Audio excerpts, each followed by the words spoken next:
Quando isso aconteceu, eu tinha 13 anos de idade. Na época eu estudava numa escola que ficava 2 bairros de distância da minha casa, tipo, era muito longe. E mesmo assim, todos os dias eu fazia aquele mesmo trajeto sozinha e de a pé.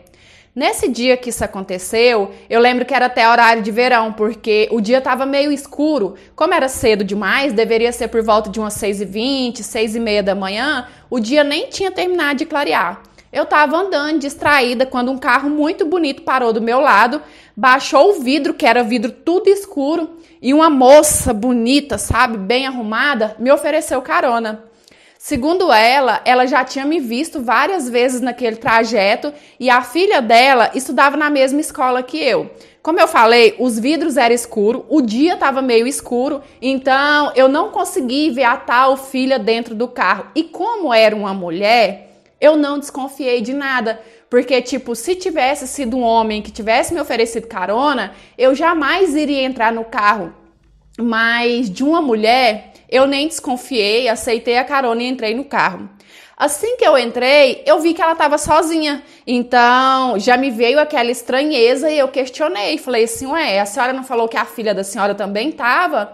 Ela disse assim, não, eu moro bem ali. Eu vou passar lá, vou pegar ela, deixo vocês duas na escola e vou pro trabalho.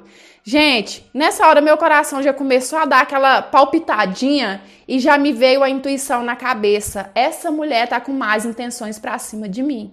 E eu fiquei pensando, meu Deus, como que eu vou fazer pra pedir pra descer desse carro? Porque eu fiquei com medo, né? De pedir pra descer e de repente ela fizer alguma coisa comigo ali mesmo.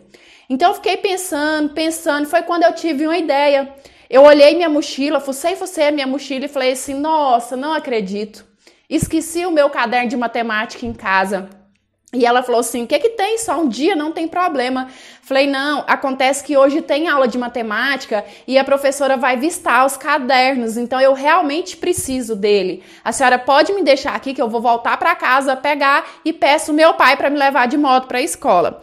Nessa hora ela falou assim, não precisa você descer não, eu moro bem ali. Eu pego a minha filha, volto na sua casa, a gente pega seu caderno e eu deixo vocês na escola. É bem rapidinho de carro. E eu, não, dona, eu não quero te dar trabalho. Ela, que isso, menina? Trabalho coisa nenhuma. Gente, e eu pensava, meu Deus, o que essa mulher quer fazer comigo? Esse eu moro bem ali, nunca chegava. Essa mulher andava e a casa dela nunca chegava. E eu morrendo de medo, mas tentando disfarçar, sabe? Porque eu pensava assim... Se ela perceber que eu tô com medo, aí que acabou, né? Aí que ela vai fazer o que ela tiver de fazer comigo logo. Só que aí, ela recebeu uma ligação. E ela ficava o tempo todo nessa ligação, tentando disfarçar para eu não escutar. Sabe? Quando você vê que a pessoa tá despistando, que ela meio que tá falando em códigos para você não entender. Deixa eu só falar uma observação aqui. Antes que alguém me questione, por que você não ligou, não mandou mensagem para pedir ajuda? Gente, naquela época, filho de pobre não tinha celular, não. Celular era para rico. Para vocês terem uma ideia, os meus pais não tinham celular, telefone era só fixo na nossa casa. Então, assim, eu tava literalmente de mãos e pés atados, né? Mas voltando para a história. Teve um momento no meio dessa ligação que eu entendi perfeitamente quando ela falou assim, não... Essa que tá aqui no carro é igualzinha a outra. É morena, peituda, baixinha, as minhas características. Nessa hora eu não consegui me controlar, não. Nessa hora o pânico veio mesmo, comecei a chorar. Eu falei, moça, pelo amor de Deus, me deixa descer, deixa eu voltar pra casa, o que você quer fazer comigo? E aí ela só gritou, mandando eu calar a boca e travou as 4 portas do carro. E o coração... Sabe, que parecia que cheguei a me dar um infarto, de tanto que meu coração tava batendo forte, que eu escutava assim, gente, ó, parece que, sei lá, a respiração não via, só quem entrou em pânico assim vai entender o que eu tô falando. E aí eu chorando, eu pedindo ela pra descer e ela só me mandava calar a boca. Teve um momento que ela entrou num caminho que era completamente o oposto da escola, tipo, a escola tá pra cá e ela entrou pra cá. E aí eu pensei na minha cabeça, agora eu tenho que agir, é agora ou nunca. Se eu não agir agora, essa mulher vai acabar comigo por aqui. Foi quando eu avancei nela, eu tava nos bancos de trás, eu avancei nela, meio que dei um puxão no volante e fui pra cima do cabelo dela e comecei a puxar.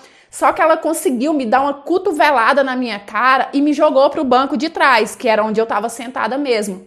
No que eu caí lá, ela virou pra mim e falou assim, o negócio é o seguinte, ou você fica quietinha aí, ou eu vou jogar esse carro com nós duas embaixo de uma carreta aqui. Quando ela falou isso, eu passei alguns segundos quietinha e colocando na balança, pensando assim, será que eu fico quieta e deixo ela me levar, fazer o que ela quer fazer comigo, não sei onde? Ou é melhor eu agir, avançar nela de novo e ela jogar mesmo esse carro embaixo de um caminhão, mas pelo menos termina essa tortura logo. Gente, eu juro a vocês, quando eu pensei isso, essa mulher entrou numa rua que ela quase caiu em cima de uma blitz. Tipo assim, do jeito que a gente entrou, não tinha como ela correr da blitz. Porque eu vou tentar explicar pra vocês. Ela entrou numa rua que era assim, né? O final da rua, a saída da rua, ou era reto ou virava à esquerda. Não tinha saída pra cá e pra voltar pra trás era contramão, não tinha como.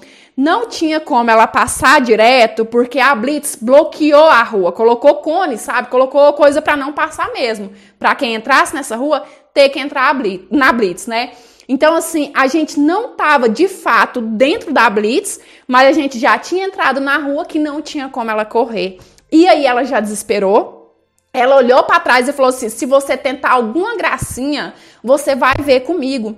E eu já me deu aquele alívio, na hora já me veio na cabeça, gente, o meu socorro é essa blitz. Então eu falei para ela, me deixa descer. Se você não me deixar descer, eu vou gritar socorro, vou pedir ajuda para os policiais. E ela falou assim, não senhora, fica quieta, senão você vai ver. Eu acho que ela pensou o seguinte, eu ficava quietinha, ela passava, né, normal, e eles não iam mandar ela parar na blitz, né, ela fosse passar reta e não ia ser parada, porque nem todo carro estava sendo parado ali. Só que, gente, antes da gente chegar a nossa vez, deveria estar 10, 15 passos da blitz, o policial fez sinal mandando ela encostar. E aí eu já respirei aliviada e falei, me deixa descer. Se você não me deixar descer, eu vou gritar e vou pedir ajuda para a polícia. E não tinha o que ela fazer, porque ela ia ter que baixar o vidro do carro para pegar a documentação para eles, né? Então, no desespero, ela abriu a porta do carro e me deixou descer. Na minha cabeça, eu queria sair correndo e pedir socorro para eles e contar e falar, prende essa mulher que ela me sequestrou. Mas o pânico me travou. Então, quando ela abriu a porta do carro, que ela me mandou descer, a minha única reação foi sentar na calçada e desesperar, chorar. Sabe, quando dá aquela descarga de adrenalina, foi o que me deu ali na hora, eu só chorava, chorava, chorava. Foi até que um dos policiais que estava fazendo a blitz viu e veio até onde eu estava na calçada lá atrás perguntar o que estava acontecendo. Foi quando eu fui respirando fundo, fui me acalmando e consegui contar para ele. Mas quando eu consegui contar para o policial, a mulher já tinha cantado pneu. E aí, nisso, eles, né, passaram de uma viatura para outra. Uma viatura saiu falando que ia atrás desse tal carro. E o policial que veio me dar socorro ligou para os meus pais, né, para os meus pais me pegar ali e ir na delegacia prestar queixa. Bom, meus pais prestaram queixa, tudo certinho. Minha mãe me levou no médico porque eu estava muito em pânico. Mas ninguém nunca soube o paradeiro daquela mulher misteriosa, do carro. Nunca mais eu ouvi falar. A minha mãe de vez em quando ainda ia, ligava, sabe? Eles falavam que estava em busca, mas nunca tiveram pista. E daquele dia pra frente, por um longo período, os meus pais não me deixavam sozinha nem no supermercado. E nem eu tinha coragem também. Gente, eu morria de medo. Eu tinha tanto pânico que qualquer barulho eu assustava, eu fiquei traumatizada. Mas eu contei a minha história porque ela deixa a seguinte lição. O mal, ele não tem cara. Lembra que eu falei que se tivesse sido um homem que tivesse me oferecido carona, eu não teria entrado no carro? Então, eu julguei o livro pela capa, né? Pelo fato de ser uma mulher, eu achei que uma mulher não poderia me fazer mal, né? Não estaria com segundas intenções. Confiei, entrei e quase por pouco que o pior não aconteceu comigo. Então, que fique a lição. Nunca, jamais aceite carona de ninguém, porque o mal não tem sexo, não tem gênero, não tem cara e não vem escrito vou te fazer mal na testa. Então, toma cuidado, todo cuidado é pouco. Oi, meus amores, tudo bem aí com vocês? Eu espero que sim. Finalizando hoje de um modo diferente com vocês aqui na minha mão. Ó, tá vendo? Ali é o galinheiro. Deixa eu ver se eu consigo mostrar. Ah, o danado escondeu. Queria mostrar o galo que sempre quer participar aqui nos vídeos. Mas enfim, falando da história de hoje, eu achei uma lição muito importante.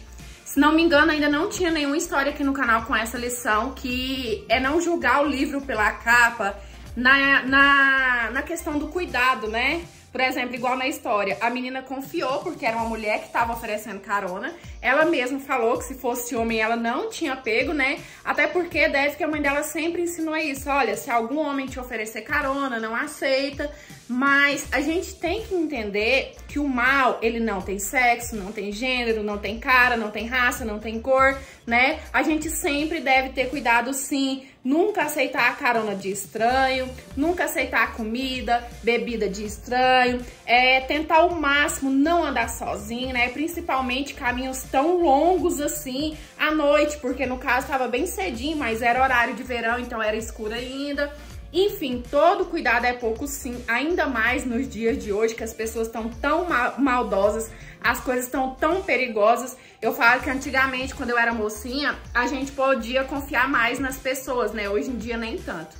Mas enfim, é isso, foi essa a história de hoje. Eu espero muito que vocês tenham gostado de mais essa interpretação, tá? Deixa o seu joinha que ajuda demais o crescimento do canal. Se inscreva, ativa o sininho de notificação para o YouTube te avisar quando eu postar a história nova. Me siga no Instagram, é esse que tá aparecendo aí pra você. Lá eu fico muito mais pertinho de vocês. E se você quiser me enviar a sua história pra eu ler, analisar e de repente ela aparecer aqui no canal, é nesse e-mail que eu vou deixar aqui, ó. Lembrando que o canal é interpretação de histórias de vida, não é conto adulto nem nada do tipo. E as histórias que eu interpreto são reais, baseados em fatos reais e muitas das vezes até fictícias sim. Sempre gosto de lembrar, porque a minha intenção não é enganar ninguém, é trazer entretenimento pra vocês, uma troca de experiência e muitas histórias deixam a lição no final do vídeo sim. Certinho? E é isso, beijão, fiquem com Deus, fiquem em paz, até os próximos, tchau, fui!